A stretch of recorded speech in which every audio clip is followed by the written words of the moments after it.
xubnaha eegada doorasho waxaa laga soo xulayaa jiliyada beesha kursiga ka dhexeeya waxayna mateli doonaan qeybaha kala duwan ee mujtamaca oo ay ku jiraan dhalinyarada iyo bulshada reydka eegi kastoo doorasho waa in yaraan 30% ay noqdaan haween. codbixinta waxay ka dhici doontaa madaxda ama goobaha fadhiga ah dowlad goboleedyada hadda jira ama dhismaya iyo Muqdisho iyadoo la fiirinayo hadba sida juqraafi ahaan loo kala leeyahay kuraasta. madaxweynayaasha dowladaha xubnaha ka dowladda federaalka ee si rasmi u soo saxiixi doona liiska xubnaha aqalka hoose ee golaha shacabka qaran ee ka imaan doona dowlad goboleedyada kadib markay guddiyada doorasho ay usoo gudbiyaan ama xaqiijiyaan natiijada kama dambaysta ee musharaxiinta guuleystay. maadaama ay Somaliland ka maqan tahay ka qaybgalka hannaanka doorashada xubnaha aqalka hoose ee matalaya Somaliland waxaa lagu dooran doonaa goobta isku raacaan madax dhaqameedyadii Somaliland ugu jira 135 xubnood ee ka tirsan odayaasha dhaqanka. waxaa la isku raacay qaybinta 275 xubnood ee aqalka hoose ee golaha shacabka lagu sameeyo beelaha deegaamada qaybta ka ah dhismihii dowlad goboleedyada xubnaha ka ah dowladda federaalka iyo kuwa dhismi doona goobaha doorashada iyo arrimo kale. doorashada iyo hannaankeeduba waxay ka dhigi doonaan madaxda dowladaha xubnaha ka ah dowladda federaalka ama xarumahooda kumeelgaarka. hannaanka doorashada 2016 iyo qaabka loo fulinayaba waxaa la horgeyn doonaa golaha shacabka ee federaalka si ay u eegdaan.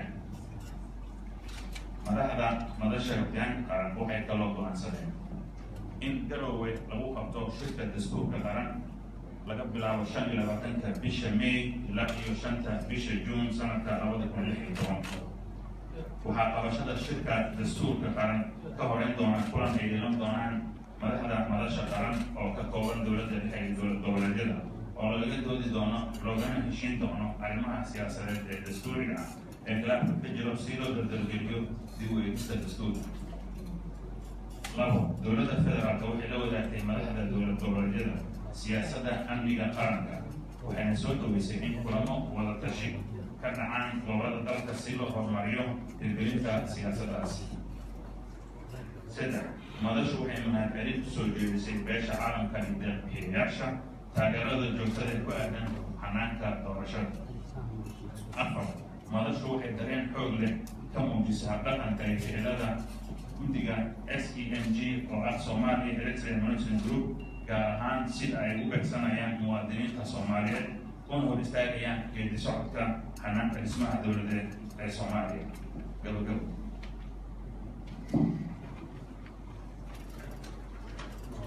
Now I'm inviting Mr. Francisco Madera, the AU Special Envoy, to give his comments after the announcement of this communique.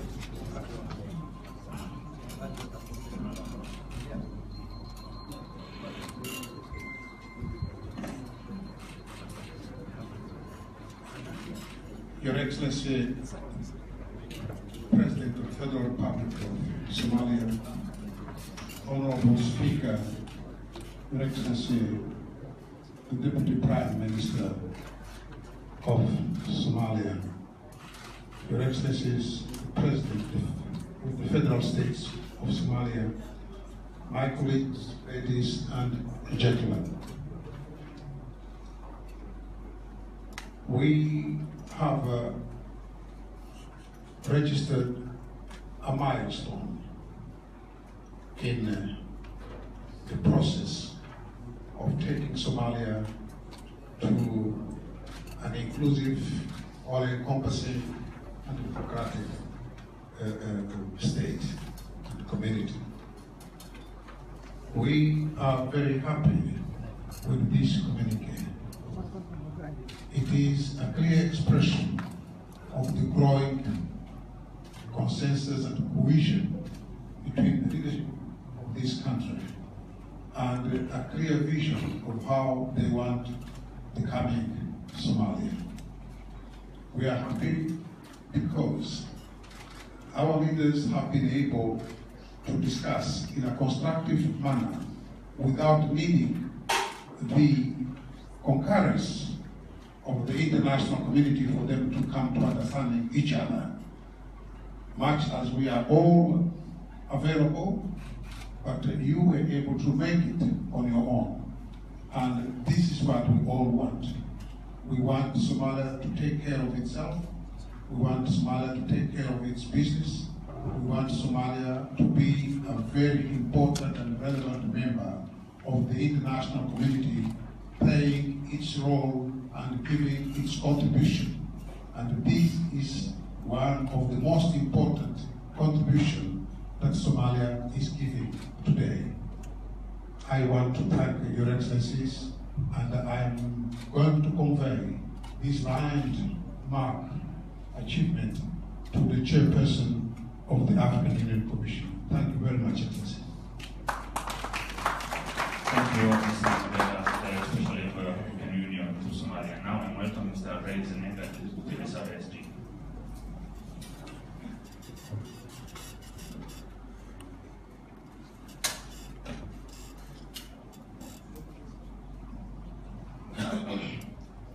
Your Excellency, the President of the Federal Republic of Somalia, Your Excellency, the Speaker of the Federal Parliament, Excellency, the Deputy Prime Minister, Excellencies, Presidents of existing and emerging federal member states, ambassadors, ministers, members of the armed forces, and colleagues, ladies and gentlemen. I congratulate the National Leadership Forum on the adoption of the modalities of the 2016 electoral process. This is a remarkable achievement, and as SRCC has just said, we are particularly grateful that you have been able to do this without the need for the international partners to come in and facilitate. It's indeed quite a major achievement. It has not been an easy or straightforward journey, and time remains critically short for the timely implementation of the electoral process.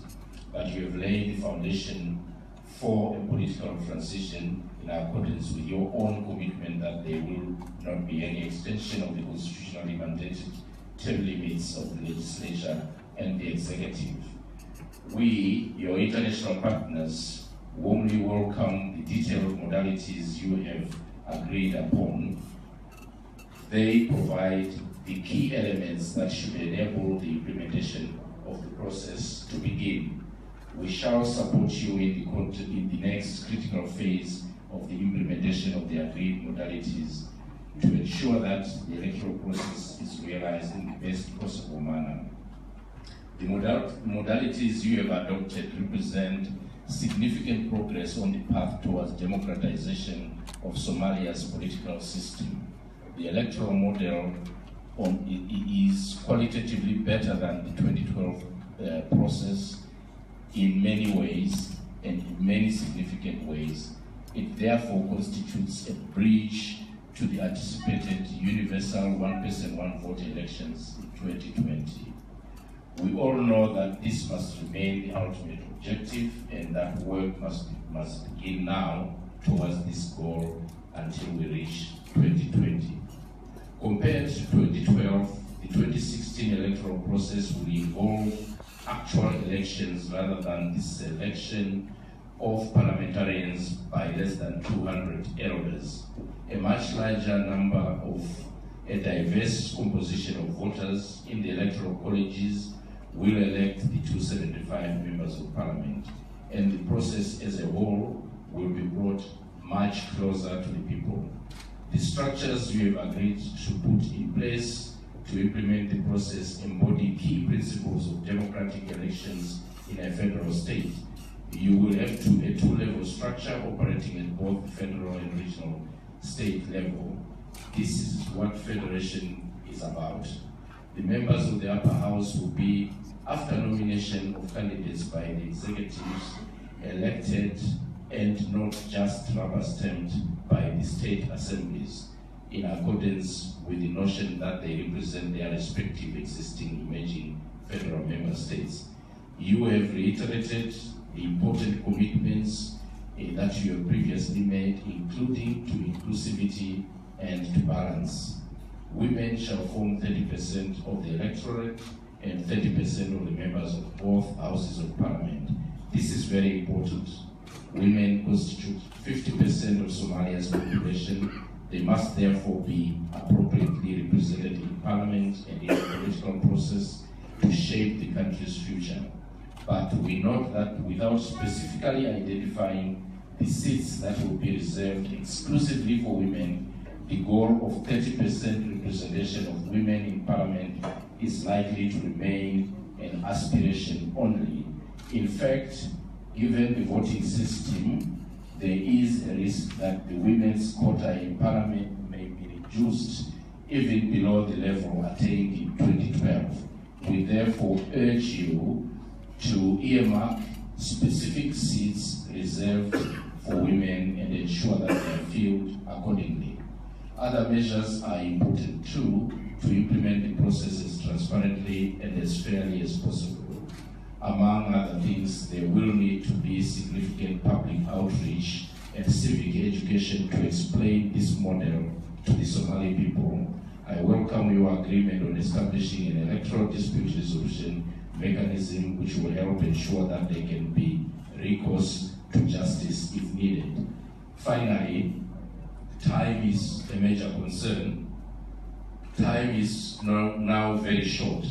We urge all relevant actors to work expeditiously to enable implementation of the agreed modalities as soon as possible. We trust that the Parliament will endorse the agreed modalities through the quickest possible process allowed by its rules of procedure. The integrity of the process must be preserved, but implementation must now move forward as quickly as possible.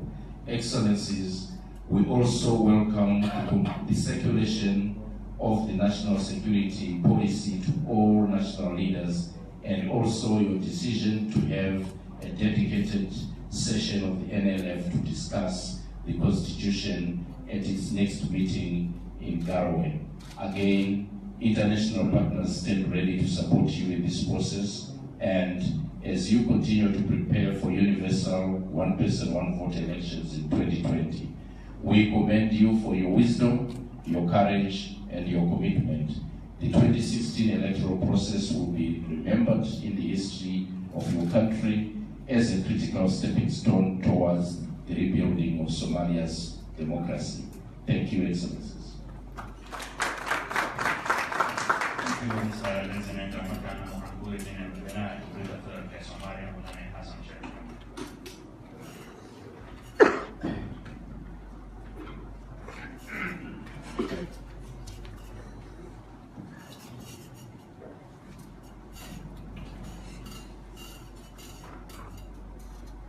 بسم الله الحمد لله والصلاة والسلام على رسول الله. السلام عليكم ورحمة الله وبركاته.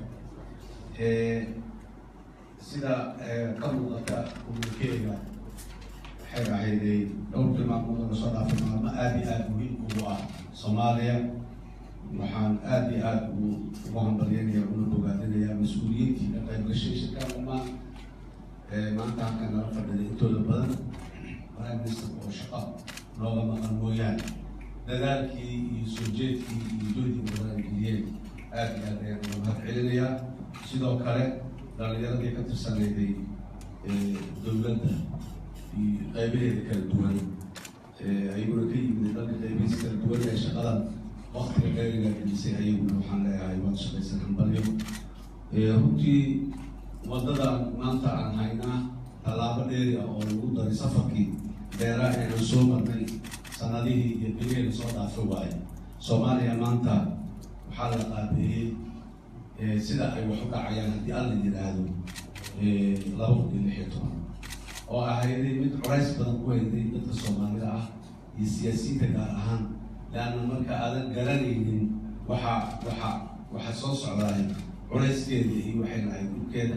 dad badan oo Soomaaliya jooga ama siyaasiyiin ama shacabka ka mid ah waxyaabaha ay dareemayeen culayskeeda waxay ahayd maxaa dhici doona, hebelaa qaadan doona, hebelaa xagga ka bixi doona, reer hebelaa inta biyeeli doona, kana waxyaabaha aan la garanaynin laga sameynayay muxuu ahaa saadaasha waxay ahayd waxyaabaha dadka gelinayay inay noqdaan. maanta alxamdulilah waxaan isu soo dhaweynay qaab kumeelgaara oo ku eg 2016 qaabkan halkan ku cad communiquega ku yaalaay waa qaabkii loogu talagalay sida ay u dhacayaan 2016 oo sabab ku haydo maadaama aan hal qof iyo hal cod aan gaari weynay midkan ayaan markaan ku dhaqmaynaa laakiin haddana midka ku xiga ilaahay idankii ee 2016 dhacayahay cudurdaar dambe ma laha in qof kastoo Soomaali ah codkiisu la baxaa mooyaane haddii sanadkii hore 135 odayaashii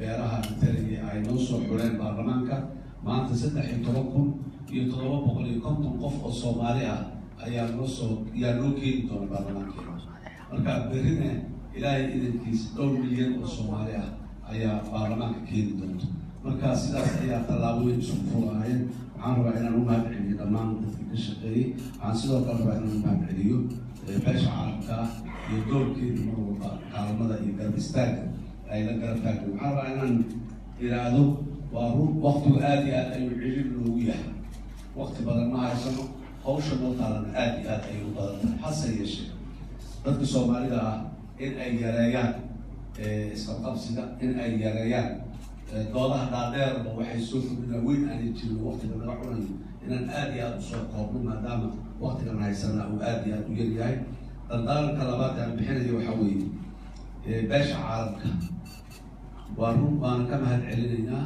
aad iyo aad ayaan muxuu ahay ugu faraxsannahay sida dadaalka ay mar walba Soomaaliya inay u socoto ay noo garab taagan yihiin hase yeeshee ayaga la sidooda waxaan xusuusinayaa arrinta ku saabsan waqtigu nooma saamaxayo waxyaabo badan oo fiicnaan lahaa ama ideals ahaa ama maxaan ku idhahday qaab shaqooyinka qaarkood traditional ama sida caadadu ay ahaan jirtay wax loo qaban jiray markan oo kale lama anfacayaan waxaan rabnaa beesha caalamku inay muujiso firfircooni iyo dulqaad iyo degdegsiinyo maxaan ku idhahday waxqabadkooda aanan waqti dheer aan ku laabanin oo aanan sugin kaalmada aan uga baahannahay si waxaan ay u dhaqan galaan waxaan u baahannahay inay noo farafudaadaan inay noo degdegaan oo aanay waqti badan iyo birmuqaadiyada caalamiga ah aanay dibudhac kale aanay ugu keenin haddii aan yirahdo sidaas daraaddeed waxaan leeyahay dhammaan ummadda Soomaaliyeed meel kasta oo joogtana waxaan leeyahay hambalyo beesha caalamkana waxaan leeyahay waa ku mahadsantihiin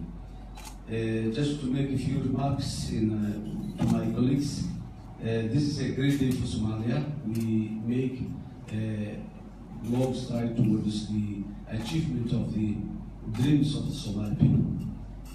4 years ago, our parliament has been selected by our respected elders, nominated with their best effort, and because of that, so many of them has been suffered for that national decision and participation they made during that difficult era.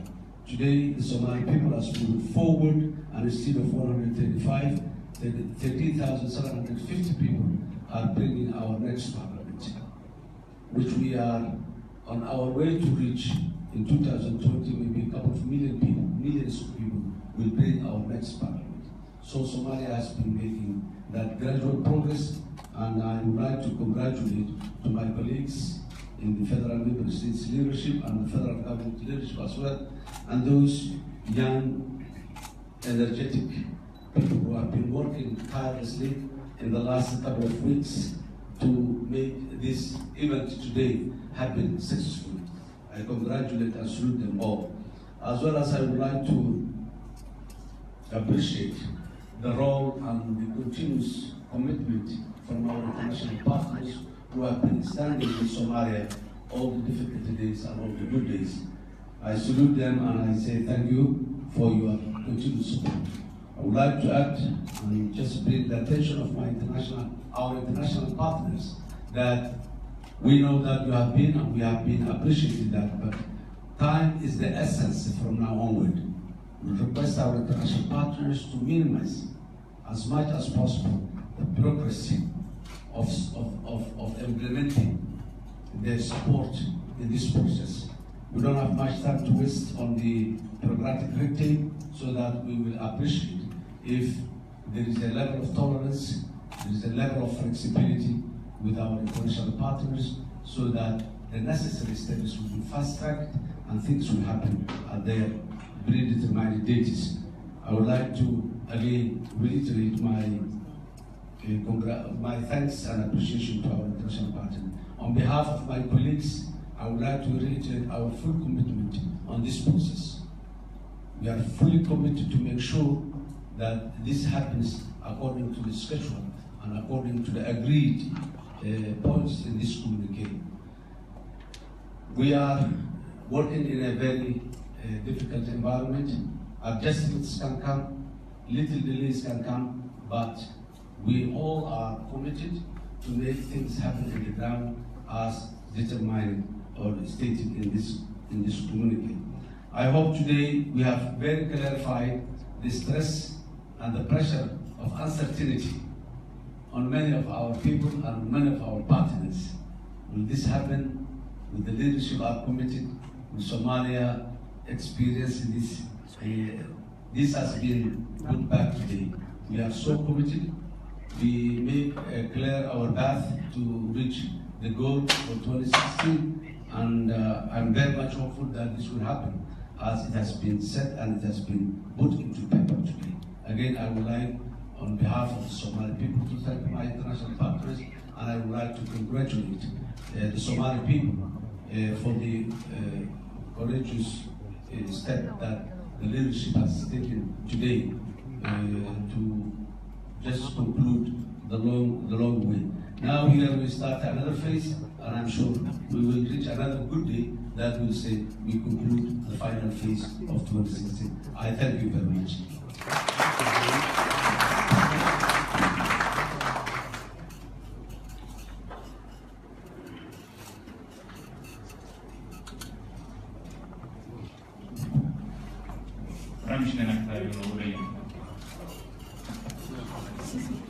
It's okay.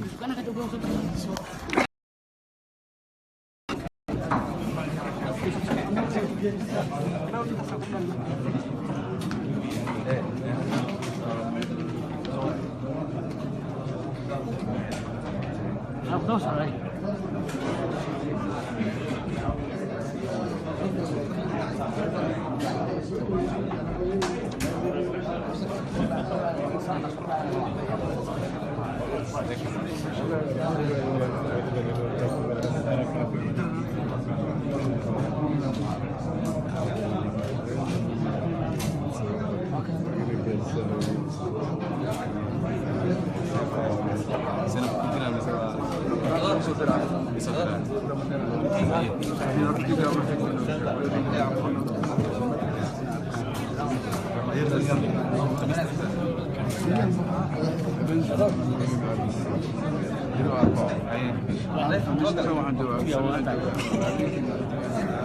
كوميونيكي الله يسحبنا كوميونيكي ويا لا حق صح ميس كاس صح for that time no process ما سموه